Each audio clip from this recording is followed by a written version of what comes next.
61 फाटा हिंद केसरीचं मैदान आणि त्या मैदानाचा गुलालाचा मान घेतलेला आहे. नाना आहेत आपल्यासोबत. आज भुंगा आणि मेहरबान गाडी पाहिली, दोन्ही लहान मापाची बैल, पण आज एकदम स्पीड लागलं गाडीला. नाही, गाडी चांगली पळाली, 3 फेर गाडी पळाली म्हणून 2 नंबर झाला. बैल चांगली जायची.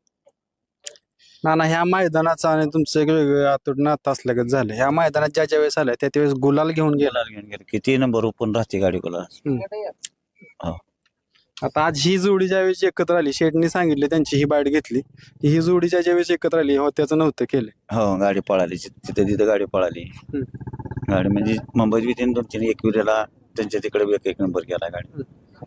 आणि अशी ते हंडे आणि पायरा त्यांचा किती राहते 12 वाजता झाला. बैलांनी मोकळीच दोन्ही. ना आता ज्यावेळेस तुम्ही प्रेक्षकांना दिसत असता त्यावेळेस सगळ्यांना वाटतं की तेजा पण मैदानात आला. बऱ्याच जणांनी मला विचारलं की नानाची मुलाखत घे. तेज आणला नाही म्हणजे कारण ती सर्जी गाडी मेन होती आपल्याला, सर्जी मथुरची. दादाने शब्द दिला तर दादाने शब्द माझा पुरा केला, त्यामुळे मी आज दुसरी गाडी नव्हती. पण त्यांना जर एकाच जर लागल्या, माझी भुंग्याची जर लागली, दिवाण्याची लागली, तर त्या गाडीवर बसणार नाही, ह्याच गाडीवर बसणार सर्जेच्या मथुरच्या. बघा मित्रांनो, नानांचं मन किती मोठं आहे त्याच गाडीवर. नाना असं का हो? कारण काय होतं म्हणजे आमचं असं ठरलं होतं, एका जर गाडी आल्या, मिलिंद शेठचं बोलणं झालं होतं, मिलिंद शेठच्या भावांचं झालं होतं, अजय शेठचं बोलणं झालं होतं की एका जरी गाडी त्या गाडीत गाडी आल्या तर गाड्या पळवायच्या नाही, आपली कॅन्सल करायला. असं ठरलं होतं आमचं. आता आज ती गाडी एकत्र आली जोडी, तुम्ही त्या गाडीवर बसला, सगळ्यांची इच्छा पूर्ण झाली. आज अपयश भेटलं, काय वाटलं होतं त्यावेळेस? अपयश नाही, गुलाला पात्र झाली गाडी. पण आता कसं साईड उलटी लागली, चालतं मथुर डायव्हरने चांगलाच पळाला पाहिजे. म्हणजे प्रेक्षकांची इच्छा महत्वाची आहे ह्यात, गुलाल किंवा काय? प्रेक्षकाच्या इच्छेप्रमाणे त्याने गुलालात पात्र झाली ती. क्वार्टरला का होईना पण गुलालात पात्र झाली ती. मित्रांनो, नानांच्यावर ही असंख्य जनतेचं प्रेम आहे, ते असंच राहील.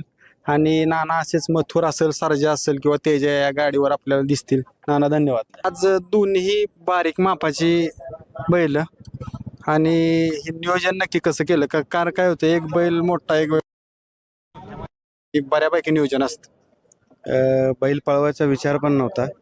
काल अचानक 6-6:30ला नानांना मी फोन केला. नानांना फोन केला आणि आमचे आकिब शेठ, आमचे पप्पू शेठ, म्हणजे किसन शेठ असतील, आमची जी मंडळी साखर ग्रुपची, असंच बसल्यावरती आम्ही डिस्कस केला का उद्या मैदान बघायला जायचं का. तर आपला बैल नाही म्हणून नाही असं ठरलं. पण अचानक नियोजन ठरलं आणि संध्याकाळी 6:30 वाजता मी आमचे मालशिरसचे नाना वाघमोडे आहेत, त्यांना फोन केला का आमच्या पावत्या नोंदवा, मी पायऱ्याचं बघतो भुंगाचा आणि मैदान विचार. पावत्या नोंदवल्या, पायऱ्याचा पण पत्ता नव्हता, मग पावत्या नोंदवल्या आणि मेहरबानवाल्यांना फोन केला. त्यांनी पण लगेच एक शब्दावरती हा बोलले. आणि जेव्हा जेव्हा एक जोत्यामध्ये तेव्हा गुलाल प्राप्त होते.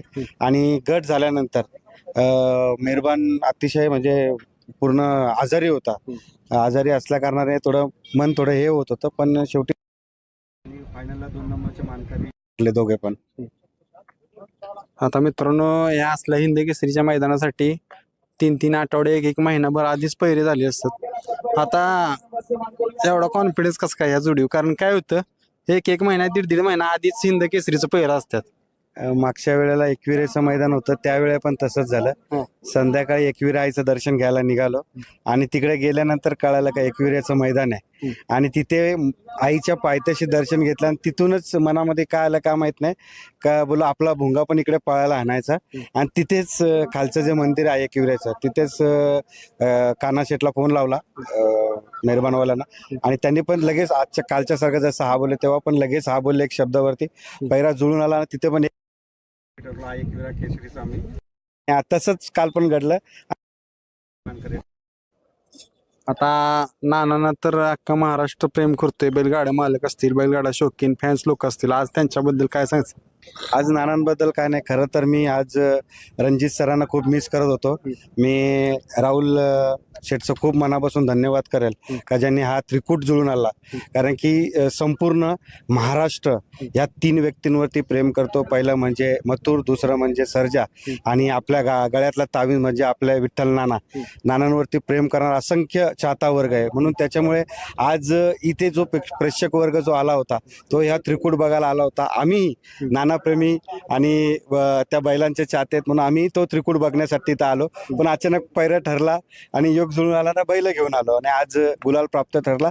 आनंद वाटला ती गाडी पळताना बघून. पण शेवटी बैलगाडी क्षेत्र आहे, अपयश पण होतो यश पण येतो, काय नाही, पण ती गाडी जुळून आली, प्रेक्षकांच्या मनातली गाडी जुळाली आणि आज महाराष्ट्राला दाखवून दिलं जे होत्याचं ने करून राहुल शेटने दाखवलं. खूप आनंद वाटला या गोष्टीचा. तर मग बघा, त्यांनी राहुल दादांचंही कौतुक केले, कारण का तर प्रेक्षकांच्या अख्ख्या महाराष्ट्राची इच्छा होती ही त्रिकुटी एकत्र यावं आणि आज आलं एकत्र.